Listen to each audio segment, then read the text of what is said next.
Hey everyone, Mike Nelson, Real Estate Fanatics. Another episode coming for you. Today we want to talk about door knocking 2022.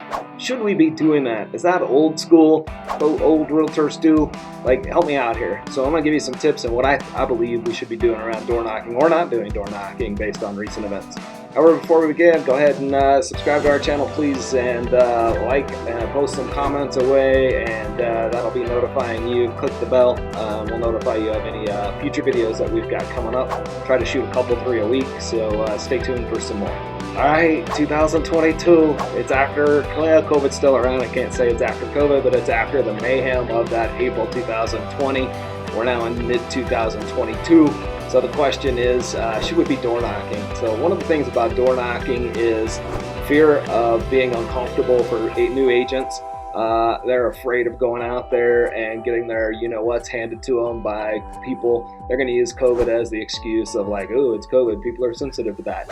And in my opinion, all that is hogwash. Are you going to get some people upset? 100%. That's life, right? You could go anywhere and people are going to get upset at you about something, right? So I don't worry about all that stuff. If I want to be successful in business, I got to go out and do things and get super uncomfortable. I know door knocking is uncomfortable for most people. However, I do know those that are willing to go out and be great are going to be great, and opportunities are going to land their way. Would I rather get chewed out by 10 people and knock 300 doors and get one $12,000 commission check all freaking day long? All right, so you got my opinion right now. I think door knocking is still valuable. I think it's still effective. I will say that I think it's most effective when you're kind of the known expert in the area. However, most new agents are not experts or well known into a local neighborhood. So I think door knocking honestly works over time, especially when you bundle it together with a full package kind of experience. And what I mean by that is, are you sending flyers and newsletters out to the neighborhood?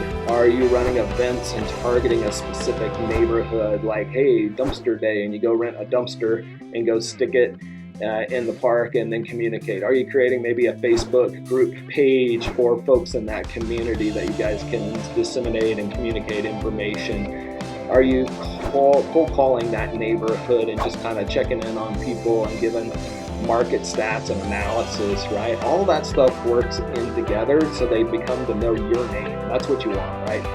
If you're not number 1 or 2 in that neighborhood's mind space, you probably don't count, right? Because I know a crap ton of realtors. So here's my point on door knocking. Do not sell at door knocking. Don't sell. Don't hard sell anything. Come from value. That is today's sales. It's no longer this hardcore, do the right thing, sell your house with me. It's very much relationship-based people. People don't want to be sold to. They want to have value. Every time I've come from value, I get less resistance. A lot of times I pick up the business because I'm coming from contribution or I'm coming from value. So here's kind of the method behind the madness when you're coming from value. One thing is I'm very much a believer in is saying, hey, hopefully I recently sold a house in the neighborhood, right? I can then go find what the value of that house has gone up in the last year, 2 years, 3 years, 5 years. You pick your point in time that you want to go with. You have that expertise now. You were the realtor at hand in that transaction. If you're not, that's okay. Just find one in the MLS that's recently sold and go talk to the neighborhood about that recently sold. Just don't disclose that. Don't say that it's yours if it's not yours, right? That's unethical. That's not the right thing to do. However, you don't have to say who sold it, right? You can just say like, hey, a house recently sold in the neighborhood for $182,000 more than what they purchased it for, which was 3 years ago, right? That gives you a percentage increase of X, and that's the information I wanted to share with you today. The second thing that I would do then is not only the house, pick a house, but then go ahead and get surrounding houses that have sold within the last period of time. Now, we are in a shifting market right now, so those numbers could look a little bit different, and you may want to have a slightly different conversation of, hey, market's still strong, houses are still appreciating. However, the only thing that's really changed to date is that maybe we're not seeing a dozen offers, we're seeing one offer, and we're seeing some more negotiations on those. However, houses are still valued higher and appreciating at a higher rate. So once you find out kind of those averages of that neighborhood of what houses have recently sold for and what that appreciation value has been over 1 year, 3 year, 5 years, that's the information I take to the clients. I start door knocking and I start asking those questions. So I think the fourth step here is to go door knocking, right? And go talk to the neighborhood and come from value. Like, hey, just wanted to let you know, I'm a local realtor in the area. I just wanted to let you know that we just recently sold a house. It was right over here. I would point that direction. You can even give the address, 123 Main Street. I just want to give you some facts behind it. We had on the market for 3 days. It closed already. It got XYZ over asking price, and ultimately what we got out of that house for them was X dollars, and therefore we know the appreciations around the neighborhood are also this percentage. So we were just kind of seeing if there was any interest in you for us to pull up a comparative market analysis. What is that? Answer that question. We'd love to sit down and just kind of provide you some value, right? Every house is going to look a little different. Obviously, we want to come in and give you the most accurate price. If they push back with like, I already have that information on Zillow, I would be like, cool. However, would you like to have a computer running that comp for you? Would you rather have a human being, professional, local market expert pulling that data for you? If you come with value, right, most are not going to say no. Some will, right? And that's okay. That's not a problem. And even in those cases, I might still send them with CMA. Disclaimers I would put in there on door knocking is know your neighborhoods.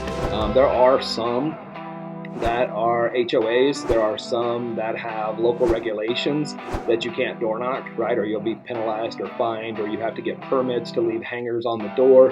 So again, that's the big disclaimer, is you got to kind of know your neighborhood, know your local governance, so you're not out there collecting a bunch of fines on door knocking. Some people will say, do I do soliciting or no soliciting? Do I knock on those doors? A couple schools of thoughts. Some people do. Certainly, they just feel like cool. They just know that there's more potential to get kind of yelled at. Some don't, right? I don't have an opinion one way or the other. It depends on your huevos and how much you want to stand up and knock on those doors. So anyways, hopefully that was kind of helpful for you today. There's a script that I kind of like to use, and the script kind of is, hey, your house is amazing. If there's any way I can bring a buyer your way, would you be interested? There's another thing, right? It's not saying you have a buyer. It's just saying, if I come across an interested buyer, would you be interested in selling your home? Really just kind of coming from value. Find out if they say yes or no. If they say yes or no, then go like, great, could I run a market analysis for you on your home? You can run the market analysis. You can have an assistant run your market analysis, right? It just depends on where you are in your business. Those are definitely strategies I would use in 2022 for door knocking. Most people say I don't have enough leads. That is certainly a way to get a lead. That's a whole nother topic when people are like, I don't have anybody in my database. I don't have any leads. Well, cool. There's a million ways to go get that. It's just most people don't want to go get uncomfortable to go get those leads. So anyways, hopefully that was helpful for you today. Door knocking 2022, I still think it's valuable.